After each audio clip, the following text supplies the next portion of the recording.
அவைக்கா நண்பர்கள் அப்புறம் இந்த வீடியோ ஒன்று பாருங்களேன். எப்படி கேட்டாலும் இவங்க கிட்ட இருந்து எந்த பதிலும் வரப்போறதில்லை. ஏன்னா இருந்தா தானே.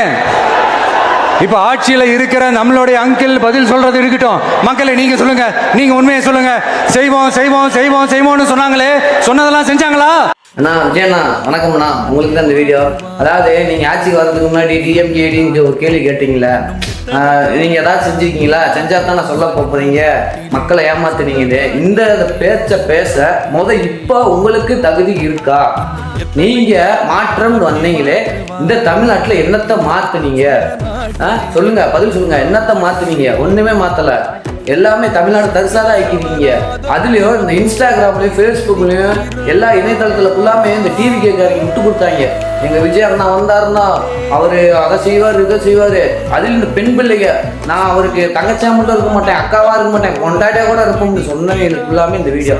இப்ப இந்த கேள்வி நீங்க கேட்டீங்களா? இப்ப நீங்க என்ன பதில் சொல்றீங்க? சட்டமன்றத்துல போனா கும்முன்னு இருந்துக்கிறீங்க. அன்னைக்கு பிரேமலதா அவங்க ஒரு கேள்வி கேட்டாங்க, அதுக்கு நீங்க பதில் சொல்ல முடிஞ்சா? அதை எல்லாத்தையும் சொன்னாங்க. சீமான் வந்து விவசாயம் வேலை பார்க்குறவங்களுக்குள்ள அரசாங்க வேலை மாற்றுவேன் அப்படின்னு சிரிச்சாங்க. ஏழாம சிரிச்சாங்க. எப்படி விவசாயம் பார்க்கறவங்க போய் அரசாங்க வேலை கொடுக்க முடியும் அப்படின்னு. ஆனால் உங்களால் வந்த ரெண்டாவது நாள் சோசியக்காரனுக்கு போய் அரசாங்க வேலை தூக்கிட்டார் இல்லையா? உனக்கு சோசியக்காரன் வந்து ஒன்னால போச்சு அரசாங்க வேலை கொடுக்குறீங்களா? நீங்க என்ன மாற்றம்? நீங்க வந்து 10 நாள் கூட இங்க தமிழ்நாட்டின் முதலமைச்சர் ஆகி 10 நாள் 39 பிள்ளைய செத்து இருக்கு. இதுக்கு நீங்க என்ன பதில் சொல்றீங்க? எதுவுமே பதில் சொல்ல மாட்டீங்க. வீட்டுக்குள்ள எங்கேயும் ஓடி ஒழிஞ்சிருக்கீங்க. கரூர்ல 40 பேர் செத்து ஓடி ஒழிஞ்ச மாதிரி இப்போ ஓடி ஒழிஞ்சிருக்கீங்க. கேவலமான ஆட்சி அல்ல இந்த மாதிரி ஆட்சி, மானங்கட்ட ஆட்சி. டிவி கேட்காரங்க இப்போ எவனா முதல்ல நாங்க ஆட்சிக்கு வரதுக்கு முன்னாடி நாங்க வந்தா எப்படி செய்வோம் அப்படி செய்வோம், அண்ணன் இப்படின்னு தள்ளி போடுவாருன்னாங்க. இப்ப எவனை கேள்வி கேட்டாலும் பதில் தெரியல, பதில் பேச மாட்டாங்க, ஓடி ஒழிஞ்சுக்கிறாங்க.